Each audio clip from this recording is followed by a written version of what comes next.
ശബരിമലയിൽ പോകാൻ മാലയിട്ട വിദ്യാർത്ഥികളെ കോളേജിൽ പ്രവേശിപ്പിച്ചില്ല എന്ന് പരാതി. ചിക്കലമംഗലൂരിലെ കോളേജിൽ ആണ് ഇത്തരത്തിൽ പ്രവേശനം നിഷേധിച്ചു എന്ന പരാതി ഉയർന്നു വന്നിട്ടുള്ളത്. ഈ മാല ഊരിപ്പിച്ച ശേഷം വിദ്യാർത്ഥികളെ പ്രവേശിപ്പിച്ചു എന്നാണ് അറിയാൻ സാധിക്കുന്നത്.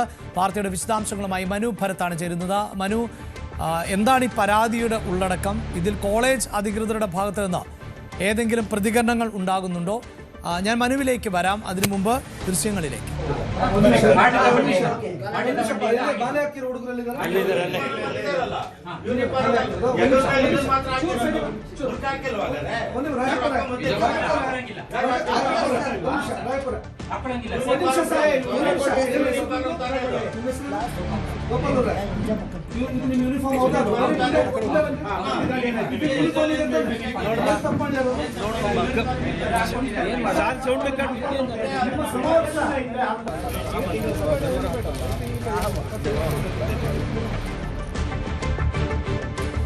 മനു, കേരളത്തിൽ മാത്രമല്ല, പ്രത്യേകിച്ച് കർണാടക, തമിഴ്നാട്, ആന്ധ്രാപ്രദേശ്, തെലങ്കാന ഈ സംസ്ഥാനങ്ങളിലൊക്കെ ഒരുപക്ഷെ കേരളത്തിൽ എത്തുന്നതിനേക്കാൾ കൂടുതൽ ഭക്തർ ശബരിമലയിൽ പോകാൻ എത്തുന്ന സംസ്ഥാനങ്ങൾ, ശബരിമലയിലേക്ക് എത്തുന്ന സംസ്ഥാനങ്ങളാണ്. അപ്പോൾ എന്താണ് ഇവിടെ സംഭവിച്ചത്? ഈ മാലയിടുക, അങ്ങനെ മാലയിട്ട ശേഷം വിദ്യാഭ്യാസ സ്ഥാപനത്തിലേക്ക് പോവുക, അതൊന്നും ഒരു പുതുമയുള്ള കാര്യമല്ലല്ലോ. അതെ, ഇവിടെ സ്വാഭാവികമായ ഒരു സംഭവമാണ്. നമുക്കറിയാം, കർണാടകയിലും ആന്ധ്രയിലുമൊക്കെ അയ്യപ്പ ഭക്തർ ധാരാളമുള്ള സ്ഥലങ്ങളാണ് തമിഴ്നാട്. കേരളത്തിന് പുറത്ത് എല്ലായിടങ്ങളിലും അയ്യപ്പ ഭക്തരുണ്ട്. അപ്പോൾ ഈ വിദ്യാർത്ഥികൾ യൂണിഫോം നിയമങ്ങൾ ലംഘിച്ചു എന്നാണ് അവിടുത്തെ കോളേജ് അധികൃതർ വ്യക്തമാക്കിയത്. അതിനെ തുടർന്നാണ് വിദ്യാർത്ഥികളോട് ഇത് ഉപേക്ഷിച്ച് യൂണിഫോമിലേക്ക് വരണം, മാലയൊക്കെ ഉപേക്ഷിക്കണം എന്നൊരാവശ്യം അധികൃതർ മുന്നോട്ട് വെച്ചത്. ഇത് വലിയ തോതിലുള്ള പ്രതിഷേധങ്ങൾക്ക് വഴിവെച്ചു. മൈസൂർ എഡ്യൂക്കേഷണൽ സൊസൈറ്റിയുടെ ചിക്മംഗ്ലൂരിലെ കോളേജാണ് ഈ വിവാദത്തിലേക്ക് എത്തിയത്.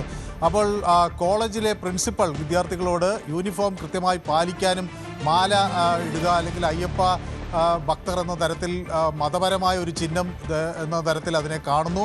അങ്ങനെ ഒരു മതപരമായി വേറിട്ടൊരു ചിഹ്നവുമായി വിദ്യാർത്ഥികൾക്ക് സ്കൂളിലേക്ക് വരാൻ കഴിയില്ല എന്നതാണ് അവിടുത്തെ അധ്യാപകരും അതുപോലെ പ്രിൻസിപ്പാളും എടുത്ത നിലപാട്. അപ്പോൾ ഇതിനെതിരെ ഒരു ശക്തമായ പ്രതിഷേധം അവിടെ പ്രദേശത്ത് ഉണ്ടായി. BJP പ്രസിഡന്റ് ദേവരാജ് ഷെട്ടി, അതുപോലെ യുവമോർച്ചയുടെ നേതാവ് സന്തോഷ് തുടങ്ങിയ ആളുകളുടെ നേതൃത്വത്തിലുള്ള സംഘമാണ് കോളേജിലെത്തുകയും അവരുടെ പ്രതിഷേധം രേഖപ്പെടുത്തുകയും ചെയ്തിരിക്കുന്നത്.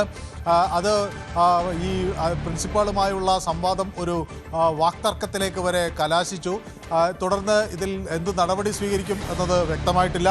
ഏതായാലും ഇത് അനുവദിക്കാൻ കഴിയില്ല എന്നാണ് അവിടെ BJPയും യുവമോർച്ച ഉൾപ്പെടെയുള്ള ബജ്രംഗ് ദൾ ഉൾപ്പെടെയുള്ള സംഘടനകൾ വ്യക്തമാക്കിയത്. മറ്റ് ഹിന്ദു സംഘടനകളും പ്രതിഷേധവുമായി വരും ദിവസങ്ങളിൽ മുന്നോട്ട് വരും എന്നാണ് മനസ്സിലാകുന്നത്. അതായത് ഈ യൂണിഫോം എന്ന് പറയുമ്പോൾ ഈ സാധാരണ നിലയിൽ ഇപ്പോൾ നമ്മൾ കേരളത്തിൽ തന്നെ ഇത് ചർച്ചയായതാണ്. ഇതുപോലെയല്ല എങ്കിൽ പോലും കൊച്ചിയിലെ ഒരു സ്കൂളിൽ യൂണിഫോമിന് വിരുദ്ധമായി, അതായത് ശിരോവസ്ത്രമടക്കം ധരിച്ചുകൊണ്ട് വന്നു. അത് ഏറെ നാൾ ചർച്ചയായതാണ്. പിന്നീട് സ്കൂൾ അധികൃതർ യൂണിഫോമിൽ മാറ്റമുണ്ടാകില്ല എന്ന് ഉറച്ച നിലപാട് സ്വീകരിക്കുന്നു.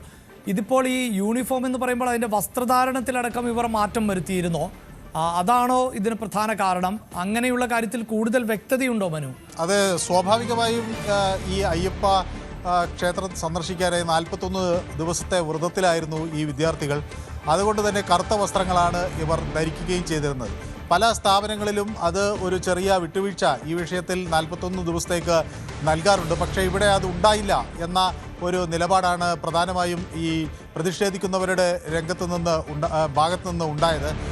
കാരണം ഇത് സ്വാഭാവികമായൊരു സംഭവമാണ്. ഇത്തരത്തിൽ തീർത്ഥാടനത്തിന് തയ്യാറെടുക്കുന്ന ആളുകൾ അവരുടേതായ വേഷവിധാനങ്ങൾ സ്വീകരിക്കാറുണ്ട്. ബുർക്ക പലയിടങ്ങളും അനുവദിക്കുന്നുണ്ട്. അപ്പോൾ അത്തരം ബുർക്കയ്ക്ക് എതിരെ ഒരു നിലപാടില്ലാത്ത സ്കൂളുകളിൽ അല്ലെങ്കിൽ വിദ്യാഭ്യാസ സ്ഥാപനങ്ങളിൽ ഇങ്ങനെ ശബരിമലയിലേക്ക് മാലയിട്ട അയ്യപ്പ ഭക്തരെ മാത്രം തെരഞ്ഞുപിടിച്ച് അവർക്ക് ഒരു നിയമം കർശനമാക്കുന്നതിനോടുള്ള ഒരു വിയോജിപ്പാണ് ഇവിടെ പ്രകടമായിട്ടുള്ളത് എന്നാണ് ഹിന്ദു സംഘടനകൾ വ്യക്തമാക്കുന്നത്. ഒരുപക്ഷെ ഈ വിദ്യാഭ്യാസ സ്ഥാപനത്തിൻ്റെ അധികൃതർ കൂടുതൽ ചർച്ചകൾക്ക് ശേഷം ഇതിൽ വിട്ടുവീഴ്ചകൾ ഉണ്ടാകുമോ എന്നറിയില്ല. പക്ഷേ നിലവിൽ ഇത് അംഗീകരിച്ചിട്ടില്ല. കറുത്ത വസ്ത്രം അയ്യപ്പ ഭക്തർ അല്ലെങ്കിൽ ഭക്തരായ 3 വിദ്യാർത്ഥികൾക്കാണ് ഇത്തരത്തിൽ പ്രശ്നമുണ്ടായത്. ആദ്യത്തെ 2 വിദ്യാർത്ഥികളോട് മാല ഊരി മാത്രമേ ക്ലാസ്സിൽ പ്രവേശിക്കാനാകൂ എന്ന് വ്യക്തമാക്കുകയും ചെയ്തു. ഏതെങ്കിലും തരത്തിലുള്ള മതചിഹ്നങ്ങൾ ഉപയോഗിക്കുന്നത് അനുവദിക്കാനാകില്ല എന്ന കടുത്ത നിലപാട് തന്നെയാണ് അവിടെ ഈ സ്ഥാപനം മുന്നോട്ട് വെച്ചിട്ടുള്ളത്. എന്നാൽ അത് അംഗീകരിക്കാൻ കഴിയില്ല. പ്രത്യേകിച്ച് ഈ തീർത്ഥാടന വേളയിൽ 41 ദിവസത്തെ വ്രതാനുഷ്ഠാനങ്ങൾ നടക്കുന്ന ഈ വേളയിൽ അത് അംഗീകരിക്കാൻ കഴിയില്ല എന്നാണ് ഹിന്ദു സംഘടനകൾ വ്യക്തമാക്കുകയും ചെയ്തത്. തുടർന്ന് ഇത് വലിയ ചർച്ചയും വിവാദമാവുകയും ചെയ്തിരിക്കുന്നു. കൂടുതൽ വലിയ പ്രതിഷേധങ്ങളിലേക്കും പ്രക്ഷോഭങ്ങളിലേക്കും കാര്യങ്ങൾ നീങ്ങും എന്നാണ് ഇപ്പോൾ നിലവിലെ സാഹചര്യത്തിൽ നിന്ന് വ്യക്തമാക്കുകയും ചെയ്യുന്നത്. യെസ്, ശബരിമലയ്ക്ക് പോകാൻ മാലയിട്ട വിദ്യാർത്ഥികളുടെ മാല ഊരിപ്പിച്ചു എന്നുള്ളതാണ് ഇപ്പോൾ അറിയാൻ സാധിക്കുന്നത്. പക്ഷേ യൂണിഫോം എന്നത് അവർ പാലിച്ചില്ല എന്നുള്ളതാണ് ആക്ഷേപം. അതുകൊണ്ട് തന്നെ പ്രവേശിപ്പിക്കാൻ പറ്റില്ല എന്ന നിലപാട് സ്വീകരിച്ചു എന്നതാണ്. പക്ഷേ അതിനെതിരെ വ്യാപകമായ പ്രതിഷേധം ആണ് ഇപ്പോൾ ഉയരുകയും ചെയ്യുന്നത്.